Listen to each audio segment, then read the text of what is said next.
Crônicas do Amanhecer.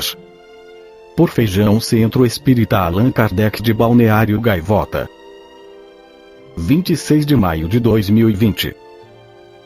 Ajudar as pessoas faz bem à saúde mental na quarentena, diz neurociência.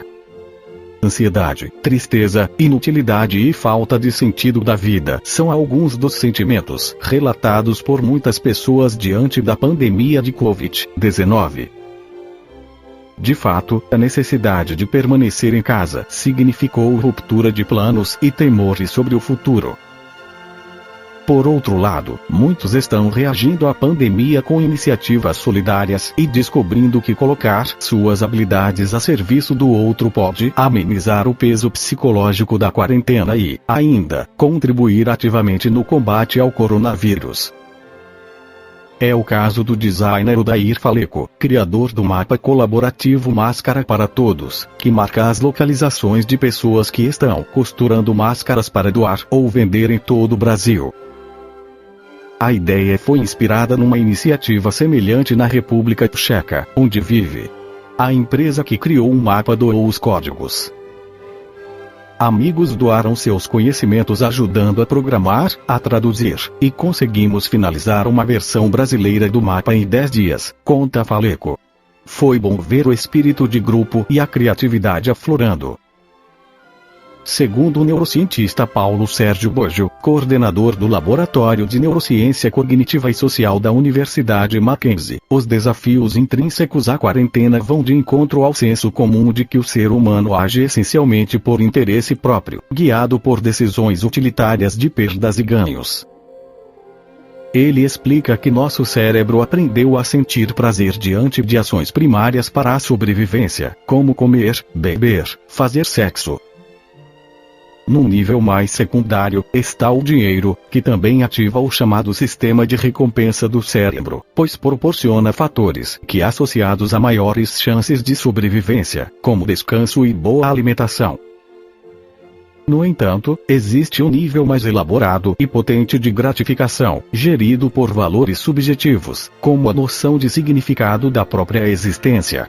Por isso nos sentimos bem em saber que estamos sendo úteis e, mais ainda, quando nossos esforços e capacidades são reconhecidos, mesmo quando não há remuneração envolvida.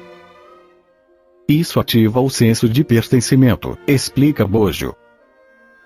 Está na essência do ser social o fazer pelo outro. Fazer pela comunidade é se ajudar, diz a neurocientista Roberta Cisneiros, diretora do Laboratório de Neurobiologia da Universidade Mackenzie. Da perspectiva da evolução, espécies que vivem em sociedade têm mais chances de sobreviver. Constituir vínculos é necessário para fazer parte de um grupo e, assim, aumentar as chances de proteção, de procriação. Viver em sociedade é complexo, demanda desgaste e dificuldades. Por isso a recompensa é uma ferramenta evolutiva para garantir o convívio, a gratificação em dar é, muitas vezes, maior que a de receber, explica Cisneiros. Nesse sentido, aplicar os que sabemos e gostamos de fazer é um reforçador de recompensa diferente do trabalho oficial, geralmente motivado pela nossa necessidade de sustento.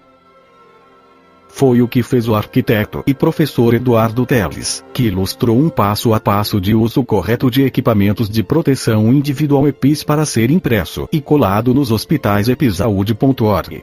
Existe todo o pessoal da linha de frente, médicos, policiais, entregadores, mas nós também podemos confrontar a pandemia de nossas casas, usando nossas habilidades.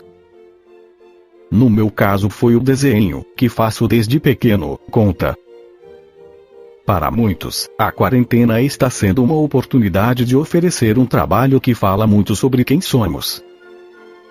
Isso é altamente gratificante, diz Paulo Boggio, citando um artigo assinado por pesquisadores da Universidade Princeton. Resultado da análise de vários estudos, sentimos mais prazer em compartilhar informações sobre nós mesmos e sobre o que nos importa do que em ganhar dinheiro. Nesse momento, se engajar em hobbies ou em iniciativas que permitem colocar em prática nossos interesses e dividir com outros o que sabemos é uma maneira de equilibrar os efeitos psicológicos negativos do distanciamento físico, diz Boggio. No Evangelho segundo o Espiritismo, Allan Kardec, há mais de 150 anos, também comentou sobre o assunto de ajudar as pessoas, incluindo no capítulo 13, Mensagem do Espírito Irmã Rosália, que diz o seguinte: ricos, pensai um pouco em tudo isso. Ajudai o mais possível aos infelizes. Daí, para que Deus vos retribua um dia o bem que houverdes feito para encontrardes, ao sair de vosso invólucro terrestre, um cortejo de espíritos reconhecidos, que vos receberão no limitar de um mundo mais feliz. Se pudesseis saber a alegria que provei, ao encontrar no além aqueles a quem beneficiei, na minha última vida terrena. Amai, pois, ao vosso próximo. Amai-o como a vos mesmos, pois já sabeis, agora, que o desgraçado que repelis talvez seja um irmão, um pai, um amigo que afastais para longe. E então, qual não será o vosso desespero, ao reconhecê-lo depois no mundo dos espíritos? Quero que compreendais bem o que deve ser a caridade moral, que todos podem praticar, que materialmente nada custa, e que não obstante é a mais difícil de se pôr em prática. A caridade moral consiste em vos suportardes uns aos outros, o que menos fazeis nesse mundo inferior, em que estáis momentaneamente encarnados. Há um grande mérito, acreditai, em saber calar para que outro mais tolo possa falar. Isso é também uma forma de caridade. Saber fazer-se de surdo, quando uma palavra irônica escapa de uma boca habituada a caçoar. Não ver o sorriso desdenhoso com que vos recebem pessoas que, muitas vezes erradamente, se julgam superiores a vós, quando na vida espírita, a única verdadeira, está às vezes muito abaixo. Eis um merecimento que não é de humildade, mas de caridade, pois não se incomodar com as faltas alheias é caridade moral. Essa caridade, entretanto, não deve impedir que se pratique a outra. Pelo contrário, pensai, sobretudo, que não deveis desprezar o vosso semelhante. Lembrai-vos de tudo o que vos tenho dito. É necessário lembrar, incessantemente, que o pobre repelido talvez seja um espírito que vos foi caro, e que momentaneamente se encontra numa posição inferior à vossa. Reencontrei um dos pobres do vosso mundo a quem pude, por felicidade, beneficiar algumas vezes, e ao qual tenho agora de pedir, por minha vez. No capítulo 15, o apóstolo Paulo nos traz uma mensagem que esclarece melhor sobre o auxiliar o próximo através da caridade. Meus filhos, na máxima fora da caridade não há salvação, estão contidos os destinos do homem sobre a terra e no céu. Sobre a terra, porque, à sombra desse estandarte, eles viverão em paz. E no céu, porque aqueles que a tiverem praticado encontrarão graça diante do Senhor. Esta divisa é a flama celeste, coluna luminosa que guia os homens pelo deserto da vida, para conduzi-los à terra da promissão. Ela brilha no céu como auréola santa na fronte dos eleitos, e na terra está gravada no coração daqueles a quem Jesus dirá: passai à direita, benditos de meu Pai. Podeis reconhecê-los pelo perfume de caridade que espargem ao seu redor. Nada exprime melhor o pensamento de Jesus, nada melhor resume os deveres do homem, do que esta máxima de ordem divina. O Espiritismo não podia provar melhor a sua origem, do que a oferecendo por regra, porque ela é o reflexo do mais puro cristianismo. Com essa orientação, o homem jamais se transviará.